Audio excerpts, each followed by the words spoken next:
Our hearts beat to the city streets. We began to feel the fire.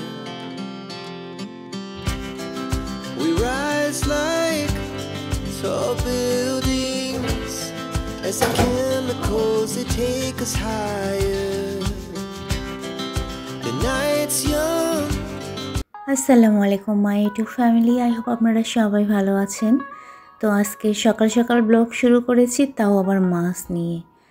তো আমার ছেলের coaching ছিল, যদিও আজকে ফ্রাইডে, তারপর ওর কোচিং ছিল 7টার দিকে। তো ওকে কোচিংয়ে দেওয়ার পরে বাজার থেকে নিয়ে এসেছে মাছ। তো মাছ নিয়েই বসেছি, এখনও ব্রেকফাস্টের কোনো কিছু প্রিপারেশন নেইনি আমি। তো আমার মেয়েকে আমি বলে দিয়েছি যে আজকে নুডলস খাবো, নুডলসটা তুমি রান্না করে দিও। তো মাছগুলো ভালো করে আমি একদম ধুয়ে বক্সের মধ্যে নিয়ে নিয়েছি। প্রতিদিনের মতো আজকেও আপনাদেরকে রিকোয়েস্ট করতেছি, প্লিজ ভিডিওটাতে লাইক দিয়ে ভিডিওটা কন্টিনিউ করবেন, ওকে। ফ্রিজের মধ্যে হঠাৎ করে কেন জানি আইস জমে গিয়েছে, তো আজকে আমি ফ্রিজের এই ট্রেটা একটু ক্লিন করে নেব।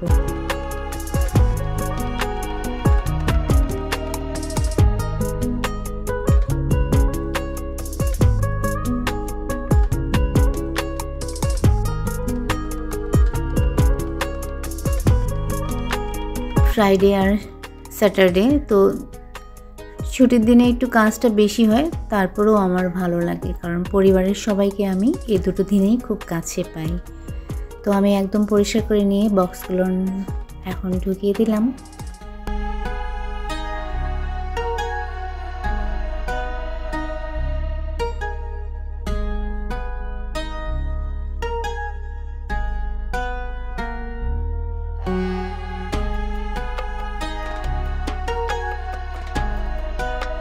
আমাদের হাউস ওয়াইফদের কাজের কিন্তু শেষ নাই, আর আমরা যদি প্রত্যেকটা কাজ যদি একটু এনজয়ের সাথে করি, তাহলে কিন্তু আমাদের বিরক্তবোধটা সেরকম একটা ফিল হবে না, আর কাজগুলো সুন্দরভাবেও হয়ে যাবে।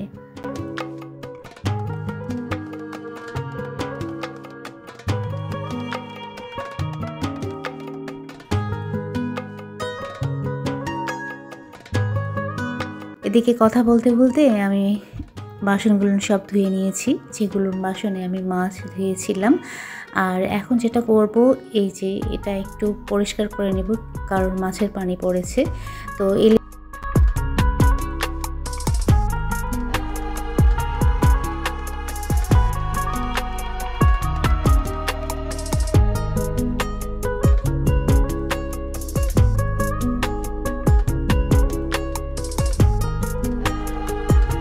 প্রত্যেকেরই না ছোট ছোট জিনিসের মধ্যেই হ্যাপিনেসটা খোঁজার দরকার, কারণ আমরা যখন ছোট ছোট জিনিসেই নিজেকে হ্যাপি রাখতে শিখব, তখনই দেখবেন যে যে কোনো সিচুয়েশনেই, খারাপ সিচুয়েশন হোক বা ভালো সিচুয়েশন হোক, আমরা অলওয়েজ কি থাকবো, হ্যাপি থাকবো। আর নিজেকে হ্যাপি রাখার দায়িত্বটা কিন্তু একদম একান্তই নিজের। আমরা যদি অন্যজনের উপরে ডিপেন্ড করে থাকি, তাহলে কখনোই আমরা নিজেকে হ্যাপি রাখতে পারবো না।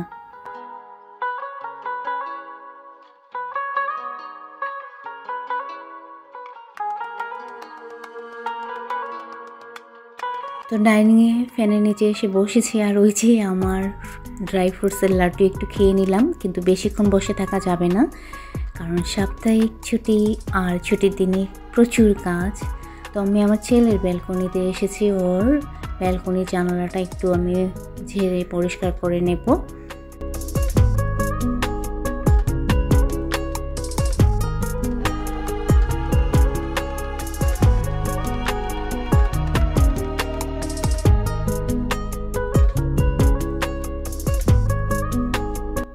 এদিকে এখনও আমার ছেলে আসেনি, ওর 9টার দিকে কোচিং শেষ হওয়ার কথা, 9:30 বাজে আসতেছে, চলে আসবে মেবি এখনই। তো ব্রেকফাস্ট কিন্তু অলরেডি আমি করে ফেলেছি, ওই যে নুডলস খেয়েছি। তো আমার ছেলের রুমটাতে আজকে সময় দিচ্ছি আমি।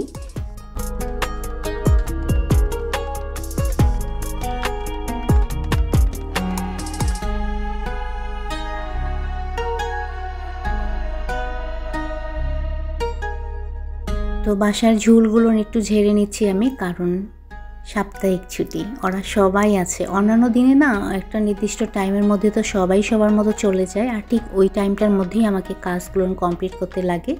বাট আজকে যেহেতু বাসায় সবাই আছে, তো এই জন্য রান্নাবান্নাটা একটু দেরিতে হলেও কোনো প্রবলেম নাই।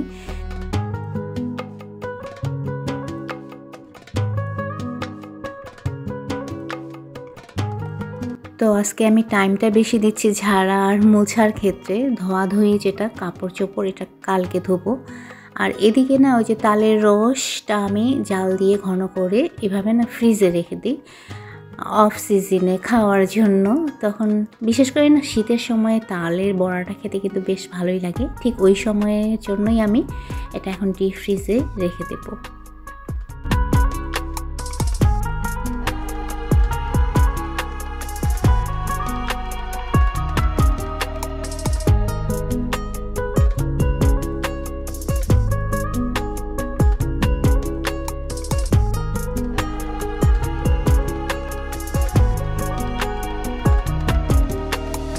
আমাদের বাসায় ডাইনিং টেবিলটাই হচ্ছে স্টাডি টেবিল। ছেলে মেয়ে দুজনেই এখানে পড়ালেখা করে। তো আমার মেয়ের এক্সাম চলতো, সকাল থেকেই পড়তেছিল।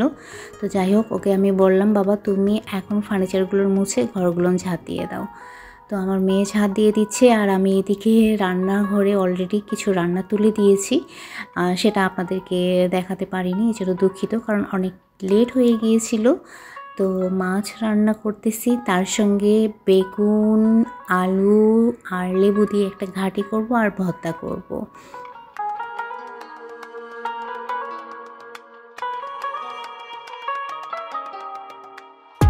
এদিকে ভাতটাও বলক দিয়ে দিয়েছে, আর সময় হয়ে গিয়েছে যেহেতু আজকে শুক্রবার। তো ওরাও হচ্ছে নামাজে যাওয়ার জন্য রেডি হয়ে নিয়েছে, আর আমারও কাজ অলমোস্ট কমপ্লিট। ভাত হয়ে গেলেই হয়ে যাবে। ওয়ালাইকুম আসসালাম।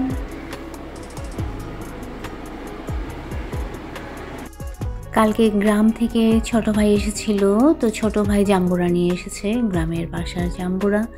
তো ওরা তো নামাজে গেল, আর আমাকে বলে গেল তুমি এখানে বসে একটু ঠান্ডা হও আর তার সঙ্গে জাম্বুরা খাও। আজকে ফ্রুটস আমার কেটে দেওয়ার সময় হয়নি, তো আমি এখন বসেছি জাম্বুরা নিয়ে। তো জাম্বুরাটা কাটতে গিয়ে মনটা খারাপ হয়ে গিয়েছে, কারণ আমি কাটতে গিয়েই বুঝতে পেরেছি জাম্বুরাটা সেরকম একটা ভালো হবে না। তো খেয়েই একদম মুখটা নষ্ট হয়ে গিয়েছে, অনেক তিতা, একদম মুখটা তিতা হয়ে গিয়েছে। তো যাই হোক, মুখের তিতা ভাবটা কাটানোর জন্য আমি নিয়ে আসলাম খেজুর। তো আজকের ব্লগ আপনাদের কেমন লাগলো অবশ্যই কমেন্ট করে জানাবেন। যদি ভালো লেগে থাকে তাহলে ভিডিওটাতে লাইক করবেন, কমেন্ট করবেন। আলহামদুলিল্লাহ, জোহরের নামাজও আমাদের হয়ে গিয়েছে, আর ওরাও চলে এসেছে মসজিদ থেকে। এখন আমরা টেবিল রেডি করে দুপুরে সবাই মিলে একসঙ্গে খাবো। এটাই হচ্ছে আমাদের কোয়ালিটি টাইম, এই যে টেবিলে একসঙ্গে বসে খাওয়াটা। তো আজকের মতো আমি বিদায় নিচ্ছি।